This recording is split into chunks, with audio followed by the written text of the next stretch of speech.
पहलगाम हमले पर हुए सनसनीखेज खुलासे से आज के बुलेटिन की शुरुआत करेंगे, क्योंकि अब जो खुलासा हुआ है उसने सुरक्षा एजेंसियों की नींद उड़ा दी है। जांच में पता चला है कि OGW यानी ओवरग्राउंड वर्कर्स में महिलाओं और बच्चों का इस्तेमाल किया गया।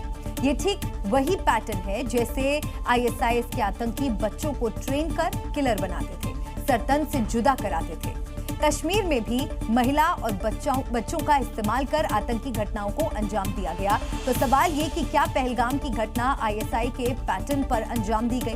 क्या आतंकियों ने पहले भी बच्चों का इस तरह की घटनाओं में इस्तेमाल किया है? क्योंकि जांच में अब तक जो सामने आया है वो बेहद खौफनाक है। दावा है कि बच्चे और महिलाओं को आतंकी आदिल ने ट्रेन किया, अलग अलग किरदारों में बैसरन घाटी में प्लांट किया। OGW में शामिल ये बच्चे और महिलाएं ही आतंकियों को डायरेक्शन और इंफॉर्मेशन दे रहे थे। घटना को अंजाम देने के लिए पहली बार जम्मू कश्मीर में महिला और बच्चों को ओवरग्राउंड वर्कर के रूप में यूज किया।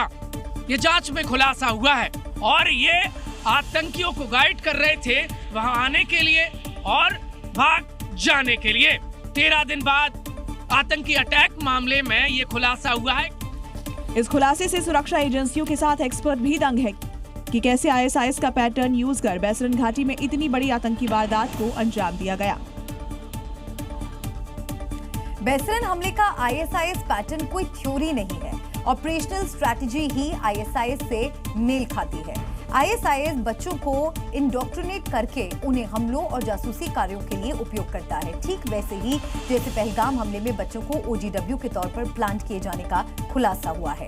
ISIS से महिलाओं को आत्मघाती हमलों और सहयोगी भूमिकाओं में इस्तेमाल किया और पहलगाम में भी महिलाओं को OGW बनाकर संदिग्धता से बचाया गया। ISIS अक्सर आतंकियों को आम नागरिकों की तरह पेश करता है। ठीक उसी पैटर्न पर पहलगाम में OGW पर्यटक एंटरटेनर बनकर आतंकियों की मदद कर रहे थे। ISIS जैसे संगठन हमलों से पहले OGW के जरिए रेकी कराते हैं। पहलगाम में भी OGW आतंकियों को डायरेक्शन और इंफॉर्मेशन दे रहे थे। ISIS मासूम चेहरों यानी बच्चे और महिलाओं को ह्यूमन शील्ड के रूप में प्रयोग करता है, जिससे उन पर शक कम हो। यही सोच बैसरन घाटी में भी दिखी।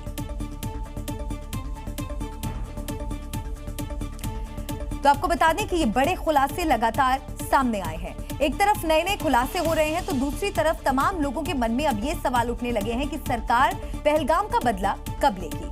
तो हम आपको 5 ऐसे संकेत बताएंगे जो साफ साफ इशारा कर रहे हैं कि सिर्फ बदला नहीं बल्कि कुछ बहुत बड़ा भी किया जाएगा। और इसके 5 सबूत हैं, सिर्फ भारत से ही नहीं सीमा पार से भी ये सबूत मिल रहे हैं। उनकी कल्पना से भी बड़ी सजा मिलेगी। आतंक फैलाने वालों को कहना चाहता हूं, हर व्यक्ति को चुन चुन कर जवाब भी मिलेगा, जवाब भी लिया जाएगा। ये तो तय है कि हमला होगा, लेकिन 13 दिन बाद अब हिंदुस्तान का धैर्य जवाब देने लगा है। लोग ये सोच रहे हैं कि भारत पहलगाम का बदला लेगा भी या नहीं। विपक्ष सवाल उठा रहा है कि सरकार के साथ हैं, फिर बदला क्यों नहीं। आपके हर सवाल का जवाब छिपा है भारत की तैयारियों पर, और अपने आसपास हो रही हलचल को महसूस करें तो पाएंगे कि किसी बड़े जंग की तैयारी चल रही है। 5 संकेतों से पूरी कहानी आपको समझ में आ जाएगी। पहला संकेत, देश भर की ऑर्डिनेंस फैक्ट्रियों में छुट्टियां रद्द कर दी गई हैं, यानी गोला बारूद का प्रोडक्शन बढ़ाया जा रहा है, जो किसी बड़ी जंग का इशारा है। संकेत नंबर 2, LOC पर सेना का लगातार मूवमेंट बढ़ता जा रहा है। बंकर सहित हैवी वॉर इक्विपमेंट की तैनाती की जा रही है। तीसरा संकेत है समंदर में नेवी की बढ़ती सक्रियता और पाकिस्तान की घेराबंदी। चौथा संकेत, बॉर्डर पर किसानों से जल्दी खेत खाली कराया जाना। अगर कुछ होता नहीं तो बॉर्डर यूं ही खाली क्यों कराते। और 5वां संकेत है प्रधानमंत्री मोदी का बदले का ऐलान और लगातार नेवी चीफ के बाद आज वायुसेना प्रमुख से मुलाकात। अब आप ही बताइए, क्या इतने संकेत काफी नहीं जो जंग की तरफ इशारा कर रहे हैं?